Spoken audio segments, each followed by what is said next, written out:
स्त्रियांमध्ये देखील ना देवीचे अनेक रूप दडलेले असतात. तुझ्यामध्ये प्रकर्षाने कोणतं रूप तुला स्वतःला अनुभवतेस? आता जी मी साकारते ती आई. आई. मला आजपर्यंत एकही काम प्रदीप वेलणकरांची मुलगी म्हणून मिळालेलं नाही. हा नवरात्र सण म्हणजे संपूर्ण स्त्रियांचा सण आपण म्हणतो, तर एक लढवई स्त्री म्हणून तू आमच्या लोकशाहीच्या महिला प्रेक्षकांना काय सांग? नमस्कार, मी तेजल चौकेकर खोत लोकशाही मराठीच्या नवरात्री विशेष कार्यक्रमात तुम्हा सगळ्यांचं मनापासून स्वागत करते. शारदीय नवरात्री उत्सवाला सुरुवात झाली आणि अशातच आज माझ्यासोबत आमच्या स्टुडिओमध्ये गप्पा मारण्यासाठी एक खास अभिनेत्री आलेली आहे, जिने मराठी टेलिव्हिजनपासून मराठी सिनेसृष्टीपर्यंत आपल्या अभिनयाची छाप रसिक प्रेक्षकांच्या मनावर सोडली. अर्थातच माझ्यासोबत आहे अभिनेत्री मधुरा वेलणकर. मधुराताई, तुझं लोकशाही मराठीमध्ये खूप खूप स्वागत. धन्यवाद. धन्यवाद. आणि सगळ्यात आधी कशी आहेस? कशी दिसते? एकदम मस्त. खूप छान तयार झालीस आणि खूप छान मस्त दिसतीयस. आज मला ताकीद होती तिची की नवरात्रीचा भाग आहे, छान तयार होऊन ये. आणि खूप सुंदर दिसतेस. आणि सगळ्यात आधी नवरात्र उत्सव सुरू आहे आणि सगळीकडे जो भक्तिमय वातावरण आहे, मला तुला असं विचारायला आवडेल की नवरात्रीत आपली म्हणजे नवरात्रीतच म्हणे नाही तर देवीचे अनेक रूपं असतात. देवी कधी आपल्याला भक्तांना आशीर्वाद देते प्रसन्न होऊन, तर कधी तिचं रौद्र रूप देखील धारण करते. तर आपल्या स्त्रियांमध्ये देखील ना देवीचे अनेक रूप दडलेले असतात. तुझ्यामध्ये प्रकर्षाने कोणतं रूप तुला स्वतःला अनुभवतेस? तू म्हणालीस तसं की आपण तशी अनेक रूपं आहेत देवीची, किंवा आता आपण असं म्हणूया की बाईची अनेक रूपं आहेत. आणि त्याच्यामध्ये आपण प्रामुख्याने 3 गोष्टी पाहतो की एक लक्ष्मीचं रूप असतं, एक सरस्वतीचं असतं, एक दुर्गेचं असतं. बरं. पण तुला गंमत सांगायला आवडेल मला या निमित्ताने की माझा जन्म दसऱ्याचा आहे. वाव. त्यामुळे मी विजया लक्ष्मी आहे. त्यामुळे या सगळ्या गोष्टींवर विजय मिळवणारी जी बाई आहे ते रूप माझं आहे. म्हणजे खूप छान असा योगायोग जुळून आला असं म्हणायला हरकत नाही. त्यामुळे मला असं वाटतं की हे बघ, प्रत्येक स्त्रीमध्ये ही सगळी रूपं असतात. बरोबर. कारण शेवटी ती देवी एकच आहे, तिची ही रूपं आहेत. त्यामुळे रूपं आता आपल्यामध्ये पण ना, आपण रागवतो, आपण रडतो, कधी आपण उभे राहतो ठामपणे. आणि त्याचबरोबर या सगळ्याच्या शेवटी त्या सगळ्या गोष्टींवर मात करून विजय मिळवणं हेही गरजेचं असतं आणि पुढे जाणं. निश्चित. तर मी अगदी आणि सांगू शकते की विजया लक्ष्मी आमच्याकडे आम्ही असं म्हणतो सुद्धा. माझ्या बहिणीचा जन्म आहे लक्ष्मीपूजनाचा, त्यामुळे ती धनलक्ष्मी आहे. आणि माझी सगळ्यात मोठी बहीण, तिचं नाव भाग्यलक्ष्मी ठेवलं होतं. त्यामुळे आम्ही 3 लक्ष्म्या आहोत. त्यामुळे मला असं वाटतं प्रत्येक घरात लक्ष्मीचा वास असतो, सरस्वतीचा वास असला पाहिजे आणि वेळप्रसंगी दुर्गेचाही. ॲक्च्युली हे खूप महत्त्वाचं आहे, कारण आत्ताच्या घडीला दुर्ग्याचं रूप असणं देखील खूप महत्त्वाचं आहे. ताई, आपण जेव्हा कुठल्या मंदिरात जातो किंवा देवासमोर जातो, कोणत्याही देवासमोर जेव्हा हात जोडतो तेव्हा ती जागा प्रसन्नता निर्माण करतेच आणि एक छान आपल्याला आपसुकच आपल्यामध्ये ती पॉझिटिव्हिटी येत असते आपल्या संघर्षासाठी किंवा वाईट काळासाठी. तुला कधी असं अनुभव आलाय का या बाबतीतला की किती पॉझिटिव्हिटी येते तुझ्यामध्ये? खरं सांगायचं तर असे अनेक प्रसंग येतात ज्यामध्ये तुम्ही खचून जाता किंवा तुम्हाला त्यावेळेला ताकद नाही आहे असं वाटतं किंवा मार्ग सापडत नाही. पण त्याचबरोबर मला असं वाटतं की आपण स्वतःमध्ये आत पाहण्याची फार गरज असते. म्हणजे अशा वेळेला मी शांत बसून ती गोष्ट, जी काही गोष्ट घडतीये आपल्याबरोबर किंवा जे काही आजूबाजूला घडतंय हे विटनेस करणं, म्हणजे नुसतं बघणं की काय चाललंय ते समजून घेणं हे फार महत्त्वाचं असतं. आणि तो वेळ आपण आपल्याला देत नाही. त्यामुळे काय होतं, आपण पटकन काहीतरी त्याच्यावर रिॲक्ट होतो, म्हणजे काहीतरी आपल्याला लगेच त्याच्यावर तोडगा काढायचा असतो. पण नाही, तुम्ही आधी ज्या परिस्थितीत आहात ती समजून घ्या, ती बघा. ती परिस्थिती तुम्ही बदलू शकत नसाल तर तुम्ही स्वतःला बदलता तुम्हाला आलं पाहिजे. मग तुम्ही काय कराल, मग स्वतःच्या आत तुम्ही पाहायला पाहिजे की या प्रसंगात मी शांत राहणं गरजेचं आहे की नाही, या प्रसंगात मला कंबर कसून उभं राहून काम करायची गरज आहे का, या प्रसंगामध्ये मला नुसतं दुरून पाहून शांत राहण्याची गरज आहे. सो मला असं वाटतं की त्या वेळेला शांत बसून स्वतःच्या आत पाहिलं तर तुम्हाला योग्य मार्ग मिळतो. ज्या वेळेला तुम्हाला असं वाटत असतं की काही मार्ग नाही आहे, त्याच वेळेला तुम्हीच तुमचा मार्ग काढत असता. अगदी बरोबर. आणि त्यासाठी काय करायचं तर मला अनेकदा असं जाणवतं की प्रसंग तर येतातच. म्हणजे मी म्हटलं तसं प्रसंग, वाईट अनुभव येतात, प्रसंग येतात असे की ज्याच्यामध्ये आपल्याला असं वाटतं की हे काय चाललंय आपल्याबरोबर. पण त्यानंतर फक्त एक 5 मिनिटं शांत बसणं आपण ती परिस्थिती पाहणं आणि त्यावर आपण कुठे आहोत आणि काय करू शकतो हे समजून घेणं, हे फार महत्त्वाचं असतं. तेच आणि कठीणही असतं ॲक्च्युली. कारण ते असं बोलणं खूप सोपं असतं, पण त्यावेळेला ते करणं सोपं असतं असं नाही. पण त्यामुळे मला असं वाटतं की आता इतक्या वर्षानंतर हे जाणवतं आहे की नाही, आपण शांतपणे विचार केला तर आपण तोडगा काढू शकतो, आपण पुढे जाऊ शकतो. आणि मी थोडंसं आध्यात्मिक असं नाही म्हणणार, पण थोडंसं मेडिटेशन म्हणा किंवा ॲफर्मेशन्स म्हणा, ह्याच्यावर थोडासा माझा विश्वास आहे. त्यामुळे मी ते करण्याचा प्रयत्न करते. त्याने निदान परिस्थिती बदलली नाही तरी तोडगा काहीतरी सापडतो आणि निदान तुमचा स्ट्रेस कमी होतो. ॲक्च्युली बरोबर. आणि ते फार महत्त्वाचं असतं. त्यामुळे आपण नुसता फार विचार, मी आहे आणि तशी मी अत्यंत काय म्हणे आपण खूप अतिविचार करणारी मुलगी आहे, त्यामुळे मला या गोष्टींचा उपयोग होतो. कारण शांत राहून पर्याय निघतो, वेळ द्यायला लागतो. तो वेळच आपण देत नाही, कारण तो कठीण असतो त्यावेळेला देणं, पण आपण प्रयत्न तर करू शकतो. आणि माझं असं म्हणणं आहे की आपण प्रयत्न करूया. कधीतरी असं होईल की नाही बसायचंय शांत, मी उठले आणि मी गेलं, पण कदाचित काहीतरी त्याच्यातनं तोडगा मिळू शकतो किंवा विचारपूर्वक तुम्ही तुमची हालचाल करू शकता त्या दृष्टीने.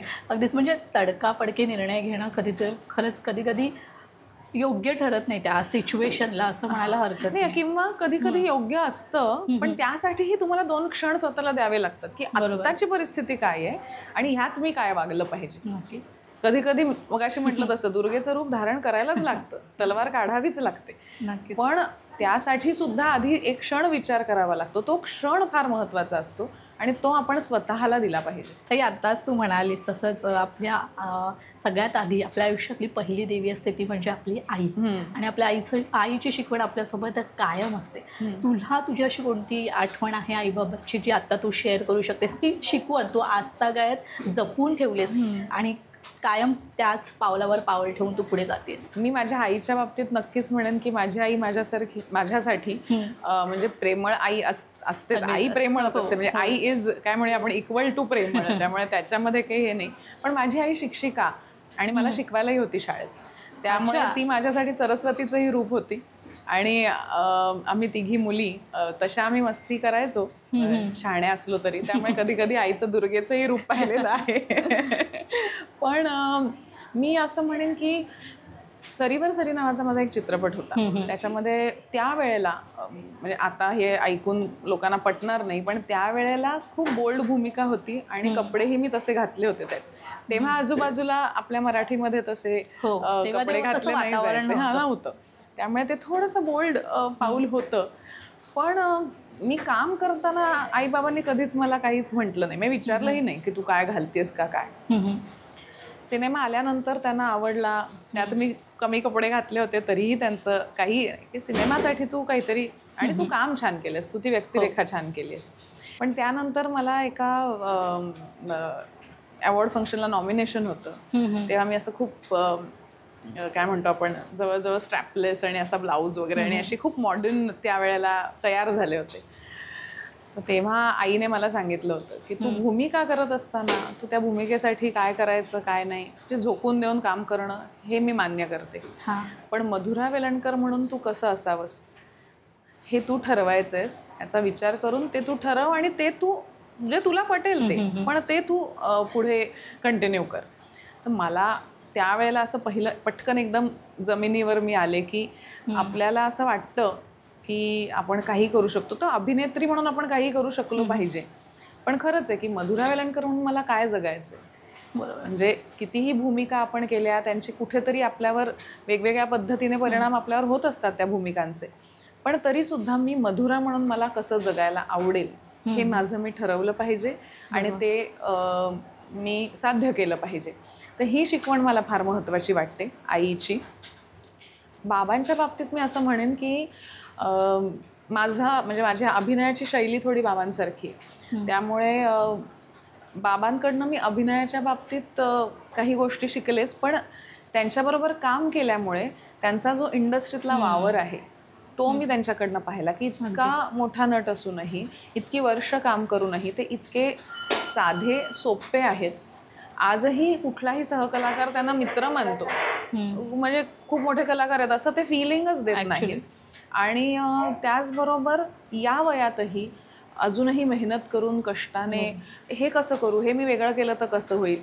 तर ही जी एक काय म्हणे आपण आवरटपणा आहे या वयातही काम करायचं आहे आणि छान काम करायचं आहे, काहीतरी वेगळं करायचं आहे, हे त्यांच्याकडनं शिकण्यासारखं आहे की कितीही मोठे झालात तरीसुद्धा तुम्ही शिकत राहिलं पाहिजे, नवीन काहीतरी पडताळत राहिलं पाहिजे. ताई, आता तू म्हणालीस की आईंनी सांगितलं होतं की तू मधुरा वेलणकर म्हणून असणं किती गरजेचं आहे. भूमिकेसाठी जे पात्र आहे, जे निभवायचं आहे त्यात तू झोकून काम कर. मात्र आपण आता कितीही म्हटलं जरी स्त्रिया पुरुषाच्या खांद्याला खांदा लावून पुढे जात आहेत, काम करत आहेत, मात्र आपण आजूबाजूला अशा घटना अजूनही ऐकतोय. अत्याचार म्हणा, हुंडाबळी म्हणा, अशा सगळ्या घटना अजूनही घडत आहेत आपल्या समाजात. तर अशा वेळी मुलींनी कशी मात केली पाहिजे या सगळ्यावर? एक तर मला असं वाटतं ना की आता ज्या पुढची पिढी आहे किंवा माझी पिढी आहे की माझ्या मागेही आता 2-3 पिढ्या आलेल्या आहेत, तर आपल्या नवीन पिढीला सशक्त बनवणं हे माझ्या पिढीचं काम आहे. बरोबर. म्हणजे माझ्या मुलाला मी हे शिकवलं पाहिजे की मुलगा मुलगी हा भेद नाही आहे. जे तू करशील तेच मुलगीही करणार आणि जे मुलगी करू शकते ते तुला आलं पाहिजे. सो माणूस म्हणून जगायला शिकवणं ही फार मला महत्त्वाची गोष्ट वाटते. म्हणजे घरातली कामं आई करते हे बघत असतात मुलं, तर घरातल्या पुरुषांनीही काम केलं पाहिजे. म्हणजे नवीन पिढी बघताना बघणार आहे की आई बाबा दोघं आपल्या घरासाठी काम करतात, हे दोघांचं काम आहे. तरच पुढे जाऊन तो त्याच्या बायकोला नीट वागवणार आहे, त्याच्या मैत्रिणीला नीट वागवणार आहे. आणि त्याचबरोबर कुठल्याही बाईचा रिस्पेक्ट करणं हे सुद्धा आपण लहान मुलांना आत्तापासून शिकवलं पाहिजे. त्यामुळे कुठल्याही पद्धतीचा भेदभाव हा प्रकार आधी आपल्याकडे काढला पाहिजे. त्यासाठी शिक्षण महत्त्वाचं आहे. आणि फक्त शिक्षण नाही, म्हणजे आपण म्हणतो ना सुशिक्षित माणसं हा मुद्दा नाही आहे, सुसंस्कृत असणं हा मुद्दा आहे. आपल्याकडे आजही हुंडाबळी किंवा आपण स्त्री भ्रूण हत्या बघतो ते अनेक सुशिक्षित वर्गात घडतात. हो, अगदी. असं नाही आहे म्हणजे शिक्षण मिळालं म्हणजे तुम्हाला आता तुम्ही शहाणे झालात असं नाही आहे.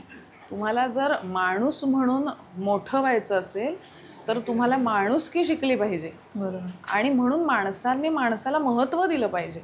आपल्याकडे मला असं वाटतं की आपण समोरच्याला फार कमी महत्त्व देतो. एक माणूस म्हणून त्याची मानसिक गरज काय असू शकते, त्याची शारीरिक गरज काय असू शकते, त्याचं शिक्षण काय असू शकतं, त्याने काय वागावं, काय लिहावं, काय वाचावं, ह्या सगळ्या गोष्टींवर लहानपणापासून वाढवताना भर दिला पाहिजे.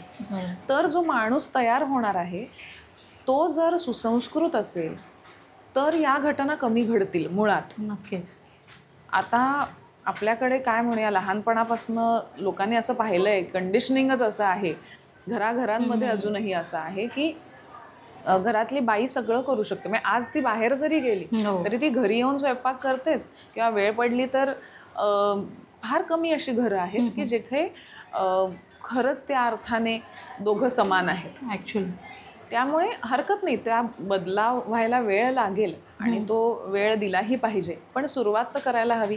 आणि ती सुरुवात पहिली बाईने करायला हवी. ज्या वेळेला आपण आपल्या मुलाला शिकवतो की बाईचा रिस्पेक्ट केला पाहिजे, तसंच आपल्या मुलीलाही शिकवलं पाहिजे की आपण कुठल्याही पुरुषासमोर झुकता कामा नये. बरोबर. आपल्याला नाही म्हणण्याची ताकद आपल्यामध्ये आली पाहिजे. मग ते आपले वडील असतील, आपला भाऊ असेल, आपले काका असतील, मामा असेल, कोणी असतील, आपल्याला जर आतून पटत नाही आहे, आवडत नाही आहे, तर से नो हे फार महत्त्वाचं आहे. नाही बोलायला, नाही म्हणण्याची ताकद असली पाहिजे. तर मला असं वाटतं की ही भीती जी असते ना मुळात, ती जी तयार होते तिच्यावरच लहानपणापासून मात केली पाहिजे की इट्स ओके. म्हणजे माझ्या मुलाला मी सांगते रडू आलं तर तू रड, तू रडलं पाहिजेस, तुला जे वाटतंय ते तू एक्सप्रेस केलं पाहिजेस. मुलांनी रडू नये, मुलं स्ट्रॉंग असतात, मुली रडतात, हे झालं ना आता. म्हणजे आता किती वर्ष हे आपण ऐकत राहणार, ह्याच्या पलीकडे आपण कधी जाणार. त्यामुळे मला असं वाटतं की सुशिक्षितपणा याबरोबरच सुसंस्कृतपणा जर हवा असेल तर लहानपणापासून माणसासारखं वागवा, भेदभाव करू नका. आणि चांगले संस्कार म्हणजे काय, तर तुम्ही काय आजूबाजूला पाहता, काय वाचता, काय ऐकता, यावर आपण लक्ष ठेवलं पाहिजे. आज सोशल मीडियाच्या अनेक चांगल्या बाजू आहेत, तशी ही एक बाजू आहे की मुलं काय पाहतायत, काय काय दर्जाची अभिरुची आपण त्यांची निर्माण करतो, हे फार महत्त्वाचं आहे.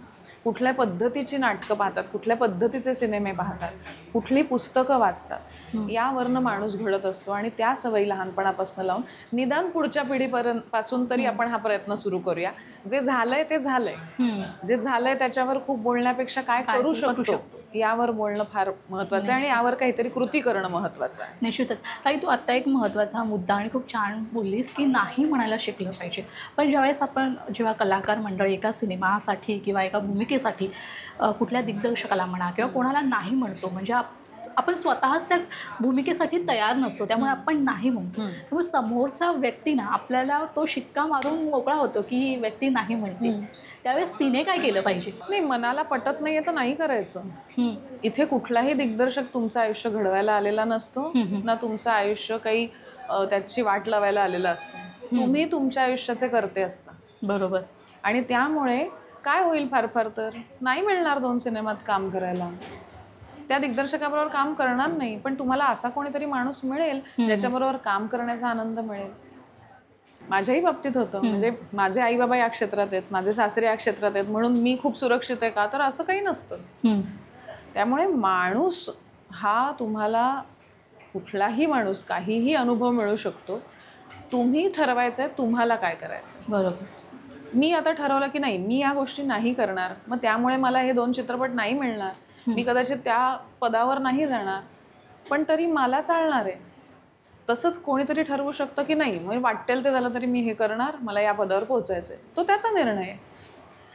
त्यामुळे तुम्ही ठरवलं पाहिजे की तुम्हाला काय करायचं आहे आणि तुम्हाला जे काही मनापासून करायचं आहे ते करण्याची आणि तिथे नाही म्हणण्याची दोन्ही ताकद तुम्ही ठेवली पाहिजेत. आणि मग त्याचे जे काही परिणाम असतील ते भोगण्याची हिंमत ठेवली पाहिजे. अगदी. म्हणजे मी म्हटलं तसं काही जण आपण बघतो की आपल्या मागून येऊन पुढे जातात आणि काय कारणं असतील तर त्या कारणात मी पडतच नाही. मला काय करायचं आहे ते मी करते, मी ठरवते आणि जे करते ते मी प्रामाणिकपणे मेहनतीने करते आणि त्याचे चांगले वाईट परिणाम भोगायची माझी तयारी असते. त्यामुळे मला असं वाटतं की प्रत्येकाने हाच विचार करावा, प्रत्येक मुलीनेही हाच विचार करावा की कुठल्याही दडपणाखाली येऊन कधी काम होत नाही आणि ते काम टिकत नाही किंवा ते काम काय म्हणे आपण फार काळ तुमच्याबरोबर राहत नाही. तुम्हाला काय एक सिनेमा केला आता झालं माझं असं नसतंच ना. तुम्हाला सतत स्वतःला सिद्ध करावं लागतं आणि तुम्हाला सतत काहीतरी वेगळं अभिनेत्री, म्हणजे तुम्ही खरे अभिनेत्री असाल, नटी असाल, तर तुम्हाला त्या क्राफ्टची पण मजा आली पाहिजे ॲक्च्युली. म्हणजे काही गोष्टी आपण व्यावहारिक गोष्टी बघून करतो, काही गोष्टी आपण मैत्री खातर करतो, काही गोष्टी आपण आपल्याला आनंद मिळेल म्हणून करतो. अशा गोष्टी करू नये ज्यातनं आपल्याला हे काही मिळत नाहीये, समाधान करू नये आणि त्याचं त्या वेळेला नाही मिळणार, काही वर्षांनी मिळेल ना. कारण समाधानकारक काम केलं म्हणजे एकच संधी नाही देत आपल्याला आयुष्यामध्ये, आपल्याला अनेक संधी येतात. त्यातली उत्तम संधी शोधून उत्तम पद्धतीने ती वठवणं हे आपलं काम आहे आणि त्याच्या परिणामांना सामोरं जाणं हे आपलं काम आहे. कारण चॉईस आपला असतो. चॉईस आपलाच असतो. ॲक्च्युली. मधुराताई, माझा पुढचा प्रश्न असा आहे की आपल्या मराठी इंडस्ट्रीतच नाही तर सगळीकडेच असं म्हटलं जातं की एका कलाकाराची मुलगी किंवा कलाकाराची मुलं जेव्हा सिनेसृष्टीत काम करायला येतात तेव्हा त्यांना सगळं सहज मिळतं, म्हणजे त्यांना कष्ट करावं लागत नाही. खरं तर प्रकर्षाने त्याला नेपोटिझम हा शब्द दिलेला आहे आता सध्या पाहायला गेलं तर. त्यावेळेस आत्ता तू म्हणजे तुझे आई देखील, वडील देखील, आपले प्रदीप वेलणकर सर यांच्या आपले मराठी सिनेसृष्टीत दिग्गज नाव आहे आजही त्यांचं. त्यावेळेस तुला किती आव्हानं स्वीकारावी लागली जेव्हा तू सिनेसृष्टीत उतरलीस? मगाशी मी थोडं उत्तर त्याचं तुला दिलं की काही असं, आणि मराठीत तर मला वाटत नाही असं काही फार आहे. नेपोटिझम वगैरे हा शब्द मराठीत वापरण्याची वेळ नाही मला वाटत. म्हणजे आहेत की ज्यांचे कलाकारांची मुलं काम करतात, कलाकारांची मुलं कामं करतात पण ती चांगली असतील तरच टिकतात. त्यामुळे शेवटी तुम्हाला स्वतःला प्रूव्ह करावंच लागतं, तुम्ही कोणाचाही मुलगा किंवा मुलगी असाल. आणि फार फार तर काय, एक मी म्हणेन की अपयश आल्यानंतर एखादा बाहेरनं आलेला माणूस असतो, त्याच्या घरून त्याला जो सपोर्ट मिळतो त्याच्यापेक्षा माझा मिळणारा सपोर्ट हा जो आहे तो जास्त योग्य दिशेचा असतो. कारण जे आई वडील या क्षेत्रातले नाही आहेत त्यांना कळत नाही मुलाला कसं समजावं किंवा कसा पाठिंबा द्यावा, कसं प्रोत्साहन द्यावं किंवा त्याला त्याच्या अपयशामध्ये कशी साथ द्यावी. पण माझे आई वडील या क्षेत्रात असल्यामुळे ते हे करू शकतात. पण तेवढंच मला वाटतं, मला आजपर्यंत एकही काम प्रदीप वेलणकरांची मुलगी म्हणून मिळालेलं नाही. त्यामुळे माझं काम सिद्ध करूनच मला त्यातनं पुढचं काम मिळालेलं आहे. मी जर ते केलं नसतं तर मी टिकले नसते. आणि फार फार तर मी म्हटलं तसं कोणाला मिळालं जरी असेल तरी 1-2 कामं मिळू शकतात, आयुष्य नाही इथे घडू शकत. आणि दुसरी गोष्ट, मी म्हटलं तसं की अपयश आम्हालाही येतं, नकार आम्हालाही सोसावा लागतो. इथे यश टिकवणं फार कठीणच आहे वर्षानुवर्ष. पण मला असं वाटतं की जर तुमच्यामध्ये गुण असतील तर तुम्ही वर्षानुवर्ष इथे टिकू शकता, तुम्ही चांगलं काम करू शकता आणि तुम्ही काहीतरी बदल घडवू शकता. आणि ह्याची ताकद तुम्हाला स्वतःला तयार करावी लागते. आता माझ्या बाबतीत सांगायचं तर मी खूप लाजरी बुजरी होते. मी कधीच या क्षेत्रात मला यायचं नव्हतं, तरी मी या क्षेत्रात आले. त्यामुळे माझा स्ट्रगल हा मला स्वतःचा आत्मविश्वास वाढवणं हा माझा स्ट्रगल होता, कारण मला नव्हताच आत्मविश्वास. त्यामुळे तिथपासनं माझा जो प्रवास होता तो स्वतःच्या मध्ये बदल घडवणं हा प्रवास होता. त्यामुळे मला स्ट्रगल हा कामं मिळवायला फॉर्च्युनेटली नाही करावा लागला. मला एकातनं एक काम मिळत गेलं. कदाचित तेवढं माझ्याकडे असेल की लोकांना वाटलं असेल की हिला दुसरं काम द्यावं. आणि आज 29 वर्ष आता मी या क्षेत्रात आहे, तर काहीतरी करू शकले असेल किंवा काहीतरी कोणाला तरी आवडत असेल म्हणूनच टिकू शकतो आपण. पण इथूनही टिकणं महत्त्वाचं असतं आणि त्यासाठी मग ते कुठलेही आईबाबा असून संस्कार महत्त्वाचे असतात. त्यामुळे मला नाही असं वाटत की फक्त या क्षेत्रात आहोत म्हणून काम मिळतं किंवा सोप्या होतात गोष्टी. काही वेळेला उलट कठीण होतात की आपल्याला सगळं माहिती असतं, आपल्याला जवळचे वाटणारे आपण लहानपणापासून पाहिलेले लोक असतात, पण ते जेव्हा विचित्र वागतात, चुकीचे वागतात, त्यावेळेला म्हणजे ते पचवणं कठीण असतं की अरे हा माणूस तर आत्तापर्यंत मला हे वाटत होतं आणि हे वेगळंच निघालं. किंवा आत्ता म्हणजे काही वर्ष मला असं वाटतंय की आपल्याकडे सुद्धा खूप दाखवण्याच्या गोष्टी सुरू झाल्यात. म्हणजे असण्यापेक्षा दाखवणं जास्त आहे.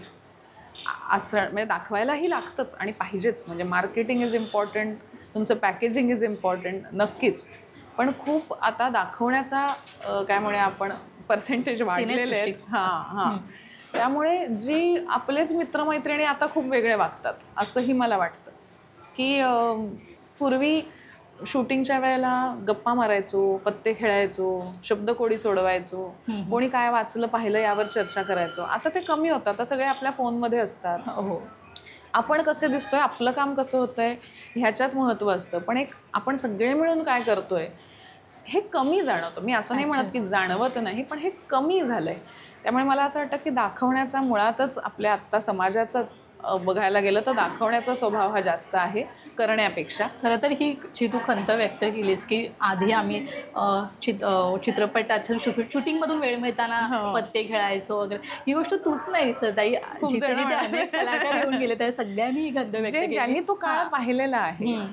म्हणजे मला आठवतंय की आम्ही एक सिरियल केली होती सांज सावल्या, त्याच्यामध्ये खूप जण होते. म्हणजे आम्हाला आणि तेव्हा असं काही व्हॅनिटी वगैरे सिरियलला तर नाहीच, मेकअप रूमचंही नाही, जे घर दाखवलंय त्याच्याच एका रूममध्ये सगळे आम्ही कलाकार असायचो. आम्ही एवढ्या बायका असायचो. आम्ही एकमेकांच्या पायावर हिचं डोकं, हिच्या पोटावर हिचं डोकं असे झोपायचो गोल करून. मग आम्ही मुद्दाम वेगवेगळी ती मोठे पेपर आणायचो शब्दकोडी सोडवायला आणि दिवसभर शब्दकोडी कर. सगळ्या आज्या म्हणजे रेखा आजी होत्या, त्या रेखा कामत, सुलभाताई होत्या. त्यामुळे त्या सगळ्यांपासून माझ्यापर्यंत इतक्या जणी होत्या की इतकी धमाल यायची ना. आणि आता असं होतं की शेजारच्या मेकअप रूममध्ये कोण आलं असेल तर ते भेटायलाही येत नाहीत. ठीक आहे, कामाची पद्धत बदलली असेल, मी असं नाही म्हणत नाही किंवा मला त्याला नावं ठेवायचे तसं नाही. पण माझं असं म्हणणं आहे की ओव्हरऑलच आपल्या आजूबाजूला दाखवण्याचा स्वभाव वाढलेला आहे आणि खरं करण्याचा स्वभाव कितपत आहे याविषयी प्रश्न उभा राहू शकतो. पण म्हणून मला असं वाटतं बेसिकली की आई वडील या क्षेत्रात आहेत, ह्याचा उपयोग फार कमी वेळेला आणि कमी पातळीवर होतो. खरं तर तू ह्या गोष्टीचा उल्लेख आणि खूप छान असं उत्तर दिलं, त्यामुळे लोकांनाही समजेल की खरंच की कलाकारांच्या मुलांना देखील स्ट्रगल करायला खूप लागतोच, असं नाही की मिळत नाही. आणि माणूस म्हणून प्रत्येकाचा एक स्ट्रगल असतो ॲक्च्युली. म्हणजे मी म्हटलं तसं की मी लाजरी होते, या क्षेत्रासाठी लागणारा मोकळेपणा माझ्याकडे नव्हता. तो स्वतःमध्ये आणणं हे काय आईबाबांनी बसवून मोकळेपणा आण असं नाही शिकवत, किंवा मी बाहेर गेल्यानंतर अरे प्रदीप वेलणकरांची मुलगी आपण ही काही करतच नाही असंही म्हणणारे असतात. त्यामुळे तेही जपायचं असतं, स्वतःमध्येही बदल घडवायचा असतो आणि काहीतरी चांगलं नवीन निर्माण करायचं असतं. त्यामुळे हा स्ट्रगल प्रत्येकाला असतो ॲक्च्युली. तुमचे आई वडील कोणीही असू देत. आई वडील मी म्हटलं तसं माणूस म्हणून साथ देतात जेव्हा संस्कारांची वेळ येते त्यावेळेला. आणि मी म्हटलं तसं एकच हे की कुठल्याही यशात आणि अपयशात कसं उभं राहायचं हे थोडं जास्त आईबाबांना माहिती आहे, एवढं ॲक्च्युली. ताई आता म्हणालेच जसं की आईवडिलांकडून तुला तो वारसा मिळालाच, मग तो पुढे वारसा तुझ्या सासरी आल्यानंतर देखील तुला मिळाला असं म्हणायला हरकत नाही की शिवाजी सर, साता समुद्र पार कुठेही गेलं तरी शिवाजी सरांचा चाहता वर्ग तर तितका मोठा आहेच, CIDमुळे म्हणा, त्यांच्या त्या भूमिकेमुळे. पण जेव्हा तुम्ही घरी एकत्र असता तेव्हा तुमच्यात कशा गप्पा असतात, काय माहोल असतो घरी, आणि शिवाजी सरांचं जेव्हा एक भूमिका तू पाहतेस प्रेक्षक म्हणून, तेव्हा त्यांच्यातला जो वर्सटाईलपणा असतो तो तू काय अनुभवतेस, काय शिकतेस? घरी आम्ही सगळे नॉर्मल असतो, जसे तुझ्या घरी असतील तसेच आम्ही असतो, असं काही आमचं वेगळं नाही आहे. म्हणजे काय म्हणूया आपण, मी, माझा नवरा, माझा मुलगा आणि माझे सासरे आम्ही एकत्र राहतो. त्यामुळे अनेकदा आम्ही गोष्टी एकत्र पाहतो, एखादा सिनेमा पाहतो, त्याच्यावर चर्चा करतो, किंवा माझ्या सासऱ्यांना खाण्याची खूप आवड आहे, त्यामुळे वेगवेगळे पदार्थ ट्राय करायला आवडतात आणि त्यांना कळतंही सगळं छान. त्यामुळे अगदी 4 चौघांसारखंच आहे आमचंही आयुष्य. आणि एक अभिनेत्री किंवा एक प्रेक्षक म्हणून म्हणालीस तर CID बघत आम्ही वाढलेलो आहोत. आणि जेव्हा पुन्हा CID आत्ता आलं त्यावेळेला आम्ही तेवढेच आतुर होतो, आणि त्यांची एंट्री झाली त्यावेळेला अशी एक फिल्मी एंट्री होती. पण ती एंट्री होत असताना असं डोळ्यात पाणी आलं की या माणसाने हे कमवलंय, इतक्या वर्षामध्ये इतकं मेहनतीने प्रामाणिकपणे हे कमवलंय. आणि एकीकडे आज आम्ही सिग्नलला वळताना सुद्धा त्यांना स्वतः पोलीस त्यांना सॅल्यूट करतात. म्हणजे इतकं पोलिसाचं त्यांनी किंवा CIDचं हे कॅरेक्टर त्यांनी तयार केलंय. आणि त्याचबरोबर ते उत्तरायणही करतात, एकहोतीवादीही करतात, ते धक्काही करतात. त्यामुळे पुन्हा एकदा म्हणजे मी आई, बाबा किंवा सासरे या तिघांबद्दल एक सांगेन की तिघंही अतिशय प्रामाणिक मेहनत करणारे आहेत. आजही त्यांना कामात आनंद मिळणारे आहेत, काहीतरी नवीन करू पाहणारे आहेत. आणि हे त्यांच्याकडनं शिकण्यासारखं आहे की आज 75 ओलांडल्यानंतरही त्यांना हे करावंसं वाटतं आहे, त्यातनं त्यांना आनंद समाधान मिळतो आहे. म्हणजे आज आपण काही वर्षांनी तिथे पोहोचणार आहोत तर आपण कसं असलं पाहिजे एक माणूस म्हणून, एक कलाकार म्हणून, ह्याचं जिवंत उदाहरण हे तिघं माणसं माझ्या आयुष्यात आहेत. अगदी बरोबर. म्हणजे तू शिवाजी सरांची प्रत्येक भूमिका हे खरं तर खूपच लक्षात राहण्यासारखीच आहे.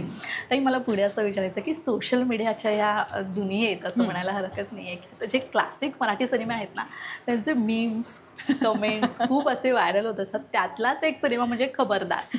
हा सिनेमा म्हणजे तुफान आहे. आजही जरी तो लागला तरी तो पाहावासा वाटतो. आणि असा एकमेव सिनेमा आजपर्यंत असा आहे की त्यात अगदी तगडी स्टारकास्ट होती. म्हणजे भरत सराफपासून सगळेच होतो आम्ही त्याच्यामध्ये. काय किस्से होते तेव्हा जे धमाल केली आम्ही. म्हणजे एकतर महेशजी ते म्हणजे इतके स्वतः खुश असतात आणि इतके कम्फर्टेबल आहेत ते काम करायला. प्रोडक्शन छान आणि सगळे असायचे. तेव्हा आधी ॲक्च्युली मला वाटतं मेकिंग करत होता आमचं खबरदारचं, लहान होता तेव्हा तो. आणि सगळे विनय काकापासून निर्मितीताई होती, नंतर मकरन, रसिका होती.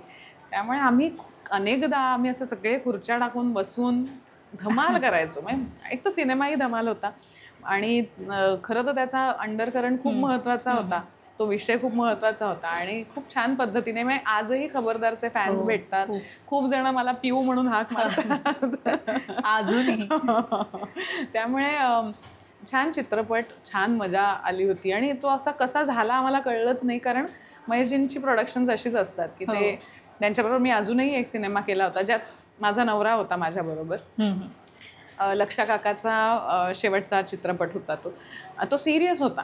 म्हणजे महेशजींचा असून सुद्धा तो सिरियस होता, पण तरीही आम्हाला सेटवर इतकं छान वातावरण असायचं, कारण ते स्वतःच खूप असे म्हणजे पण एखादा खुश असा काही राहणार छान आहेत. किस्सा घडला असेल काही? खरं सांगायचं तर असे किस्से खूप घडले. मला नाही आठवते असा एखादा किस्सा खबरदारचा, पण ते गाण्यात तू छान नऊवारी वगैरे नेसली होती. हो, त्या गाण्यात एक ना असं काहीतरी भरत मला मागे खेचतो आणि कोणाला तरी तो हे करायला जातो, असं काहीतरी एक बिट आहे ज्याच्यामध्ये भरतने मला खेचलं आणि असं केलं तर त्याचं हे माझ्या नाकाला जोरात लागलं आणि मी नथ घातली होती वाटतं, तर ती नथ अशी एकदम हे झाली आणि मला लगेच वळून काहीतरी करायचं होतं, तर मी ते वळता वळता असं करून परत आली. हां, अशा काहीतरी छोट्या मोठ्या गोष्टी आहेत. ते बघताना मला कळतं की इथे मी हे केलंय, पण तुम्हाला नाही कळणार. नाहीच कळलं. नाही, पण तसं बघायला गेलं तर खूप शिकण्यासारखं होतं, कारण खूप विनोदी कलाकार होते आजूबाजूला आणि मी विनोदी भूमिका फार केलेल्या नाहीत. त्यामुळे इवन खबरदारला मला महेशजीने सांगितलं होतं की थोडं तारसप्तकात बोलायचंय. तारसप्तकात? हां, म्हणजे थोडं वरच्या पट्टीमध्ये बोलायचंय. तर मला ते दर सीनला आठवण स्वतःला करून द्यायला लागायची की नॉर्मल ए काय रे असं नाही, ए काय रे असं, म्हणजे थोडंसं जास्त करून. हां, तर ती सवय नव्हती, त्यामुळे. पण आता बघताना छान वाटतं ते. आणि त्या सिनेमात त्यामुळे असं लोकांना पाहायला मिळालं. म्हणजे विनय काकाकडे मी पहिलं काम केलं होतं, पण विनय काकाला पाहायला मिळालं, संजय होता, भरत होता, रसिकाकडनं खूप शिकायला मिळालं. रसिका माझी खूप जवळची मैत्रीण होती, त्यामुळे अजून एका चित्रपटात आम्ही कॉमेडी हे केलं, त्याच्यामध्ये तिने मला खूपशा गोष्टी सुचवल्या होत्या, समजावल्या होत्या की हे असं करून बघ, हे असं करून बघ. त्यामुळे खूप शिकण्यासारखं, हां, म्हणजे हसत खेळत शिकलो असं म्हणायला पाहिजे. मधुराताई, चित्रपटसृष्टीत तुझा वावर आहेच, म्हणजे सिनेमांपासून नाटकांपर्यंत, टेलिव्हिजनपर्यंत.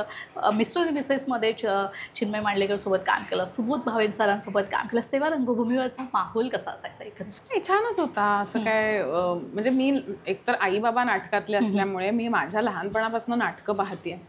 माझं पहिलं नाटक मी उशिरा केलं, पण पहिलं नाटक सुबोध होता माझ्याबरोबर. वातावरण छान होतं. काय आहे ना, तुम्ही काय प्रोजेक्ट करता हे फार महत्त्वाचं असतं. म्हणजे त्याची संहिता काय आहे, त्याचा दिग्दर्शक, त्याचा निर्माता कोण आहे, त्यावर ते नाटक कसं चालणार हे फार महत्त्वाचं असतं.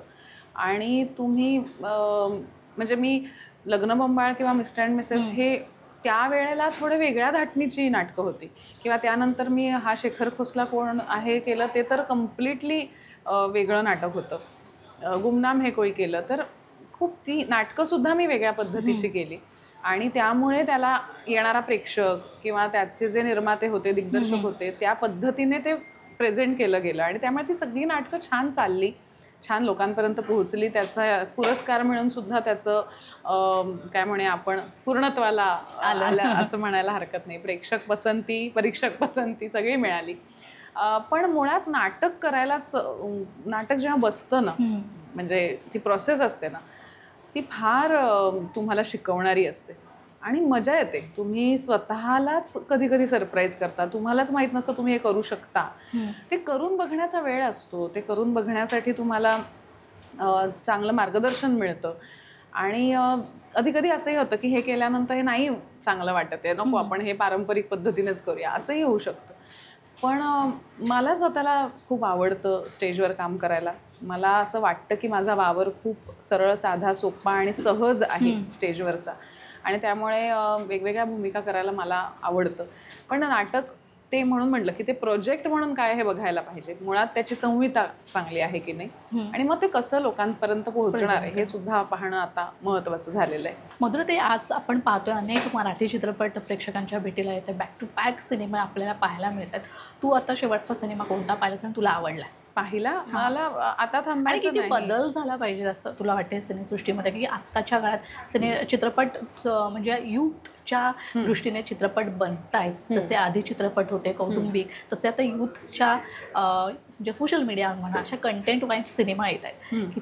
तुला काय वाटतं? नाही, मला असं वाटतं की मला एकतर शेवटचा पिक्चर मी पाहिला आता थांबायचं नाही, तो मला खूप आवडला. आणि म्हणजे सगळंच खूप आवडलं. म्हणजे त्याची संहिता चांगली आहे, त्याच्यात कामं सगळ्यांनी छान केली आहे, दिग्दर्शन छान केलेलं आहे आणि आपल्या मातीतला सिनेमा आहे असं आपण म्हणू शकतो, असा हा सिनेमा आहे. त्यामुळे तो सिनेमा मला आवडला आणि मला असं वाटतं की आपल्या मातीतले सिनेमे यायला पाहिजेत. मातीतले म्हणजे फक्त गावरान असं नाही मी म्हणत आहे. सगळे आपल्या मातीतले म्हणजे मराठीचा सुगंध असणारे सिनेमे यायला हवेत. आणि अर्थात पुन्हा एकदा आपल्याला आपलं बलस्थान काय आहे हे ओळखून ते प्रेझेंट करायला पाहिजे असं मला वाटतं. आणि काही जण तो प्रयत्न करतायत. फक्त हिंदी चित्रपट किंवा दक्षिणात्य जे चित्रपट असतात त्याचा प्रभाव पडून तसं करायला जाणं हे मला योग्य नाही वाटत. हे केलं की हे चालतं अशा ह्याने न करता आपल्याकडला मी म्हटलं तसं की आपली बलस्थानं काय आहेत हे ओळखून त्याला आपल्या फक्त मराठीत नाही तर अख्ख्या जगात, अख्ख्या देशामध्ये आपण त्या मराठी इंडस्ट्रीला कसं प्रेझेंट करतो आहोत हे फार आता महत्त्वाचं आहे. आणि त्या दृष्टीने नवीन पिढी वेगवेगळे चित्रपट करण्याचा प्रयत्न करते. त्यांचं स्वागत केलं पाहिजे प्रेक्षकांनी सुद्धा. आणि जे तेच करतायत त्यांनी जरा थांबलं पाहिजे. आता थांबायचं नाही हे नवीन पिढीला म्हणू दे, पण काही जणांनी म्हणायला पाहिजे की आता थांबा. बरं, खरं तर मधुराताई खूप छान उत्तर दिलं त्याचं तू. पण मला ना तुला असं विचारायचं, अनेक भूमिका साकारल्यास, मात्र आता खऱ्या आयुष्यात एक मुलगी, आई, सून या भूमिका तर तू बायको, ह्या सगळ्या भूमिका साकारतेस. सगळ्यात कोणती भूमिका कठीण वाटते तुला साकारायला? आत्ता जी मी साकारते ती आई. का? कारण सगळ्यात आनंद देणारी आणि सगळ्यात परीक्षा पाहणारी ती भूमिका आहे. कारण तुम्ही काय करताय यावर तुमचं मूल पुढे काय होणार आहे हे महत्त्वाचं आहे ना, ते अवलंबून आहे ना. म्हणजे मी जे करते आहे ते पाहतोय माझा मुलगा आणि मोठं झाल्यावर त्याच्यावर त्याचे संस्कार हे होणार आहेत. त्यामुळे अतिशय जबाबदारीपूर्वक करण्याची ही भूमिका आहे. आणि त्याचबरोबर तेवढंच प्रेम आणि समाधान देणारी ही भूमिका आहे. त्यामुळे मला असं वाटतं की आधी मी गर्लफ्रेंड होते, मग मी बायको झाले, मग ते ठीक आहे. किंवा एक सून, आता मी मुलगी झाली आहे, सुनेच्या पुढची स्टेज आली आहे माझी. इतकी वर्ष लग्नाला झाली की आता मी त्यांची मुलगीच आहे. आई बाबा आपले हक्काचेच असतात. आपण कितीही मोठे झालो तरी आपण त्यांच्यावर तेवढंच प्रेम करतो, वेळप्रसंगी रागवतो, रुसतो, सगळं करतो. त्यामुळे तिथे आपण हवं ते वागू शकतो, हव्या त्या चुकाही करू शकतो. पण आई म्हणून तुम्हाला चुका करायला जरा म्हणजे अर्थात मी हे म्हणते की जेवढ्या वर्षाचा माझा मुलगा आहे तेवढ्या वर्षाचीच मी आई आहे ॲक्च्युअली. त्यामुळे मीही नवीनच आहे, माझंही वय तेच आहे, मीही शिकतेच आहे. पण आणि मी काही गोष्टी सांभाळते आई म्हणून की मी माझ्या मुलाशी खोटं बोलत नाही.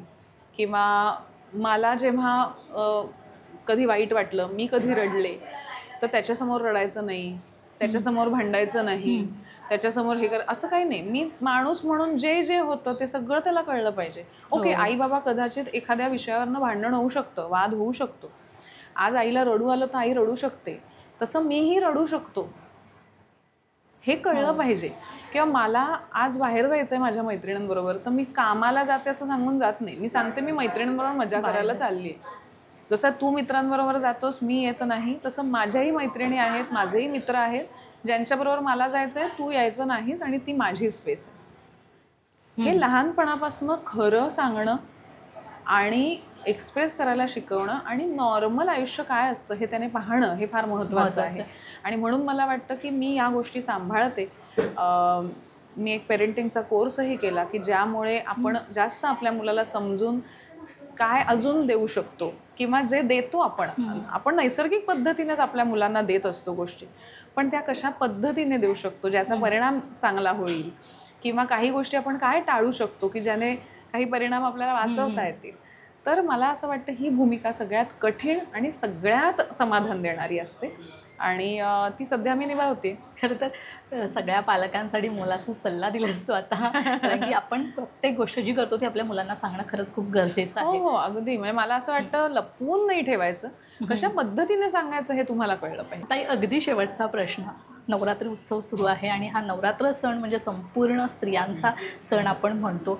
तर एक लढवई स्त्री म्हणून तू आमच्या लोकशाहीच्या महिला प्रेक्षकांना काय सांगशील? बघा, इथूनच मला असं वाटतं की आपण सगळ्यात आधी महिला पुरुष हा भेदभाव आधी थांबवला पाहिजे. मला असा प्रश्न विचारला होता एकदा की तुम्ही तिघी बहिणीच का, तुम्हाला भाऊ नाही का? आणि हा प्रश्नही मला एका बाईनेच विचारला होता. त्यामुळे मला असं वाटतं की सुरुवात आपल्यापासून व्हायला पाहिजे की आपण स्त्री म्हणून जन्माला येतो. नैसर्गिकरित्या आपल्याला खूप गोष्टी निसर्गाने दिलेल्या आहेत. त्याचा अभिमान असणं, त्याचा आदर असणं आणि तोच लोकांना करायला लावणं, यासाठी सगळ्यात महत्त्वाचं म्हणजे तुम्हाला तुमची ताकद कळली पाहिजे. जसं म्हटलं तसं ती जाणून घेणंही महत्त्वाचं आहे. आणि वेळप्रसंगी ही तिन्ही रूपं जी आहेत देवीची, आपण म्हणतो की दुर्गा आहे, सरस्वती आहे, लक्ष्मी आहे, या तिघांशिवाय आपलं आयुष्य पूर्ण होऊ शकत नाही. त्यामुळे ही तिन्ही रूपं समजून, ही तिन्ही रूपं आपल्यात आहेत ती समजून घ्या आणि एक चांगली पिढी तयार करा. कारण तेही तुमच्याच हातात आहे. आज आईच्याच हातात आहे की आपण कसं मूल वाढवायचं आहे. आणि त्यामुळे जरी तुम्ही बाहेर काम करत असलात, जरी तुम्ही घरात असलात, तेही महत्त्वाचंच काम आहे. त्यामुळे स्वतःला कमी लेखू नका. आपल्यापेक्षा पुरुष वरचढ आहे हे समजू नका.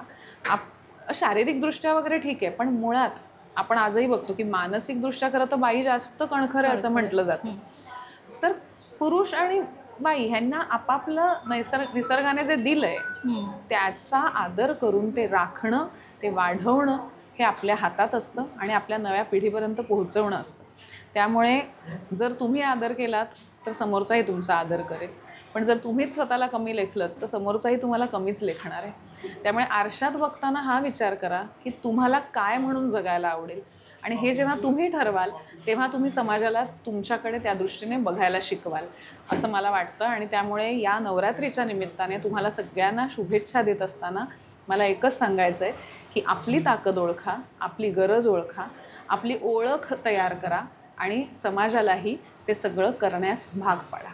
किती छान ताई, खूप सुंदर उत्तर दिलंस या गोष्टी. ह्या प्रश्नाचं खरं तर ऐकत राहावं असं वाटलं, खूप मस्त वाटलं. आणि या नवरात्र विशेष कार्यक्रमात येऊन खूप छान बोललीस, त्यासाठी खूप खूप धन्यवाद. धन्यवाद.